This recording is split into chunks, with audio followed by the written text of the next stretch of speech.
السلام علیکم ورحمۃ اللہ۔ اس چینل کو سبسکرائب لازمی کریں۔ خوشحالی لانے والی 7 چیزیں۔ 7 ایسی چیزیں ہیں جن کو اختیار کرنے سے گھر میں خوشحالی آتی ہے۔ نمبر 1، قرآن پاک کی تلاوت کرنے سے گھر میں خوشحالی آتی ہے۔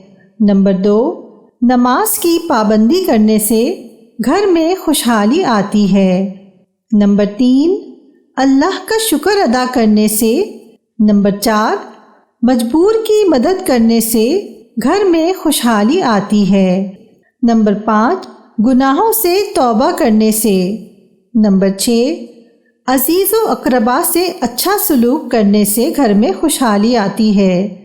اور نمبر 7، صبح کے وقت سورہ یاسین اور شام کے وقت سورہ واقعہ کی تلاوت کرنے سے گھر میں خوشحالی آتی ہے۔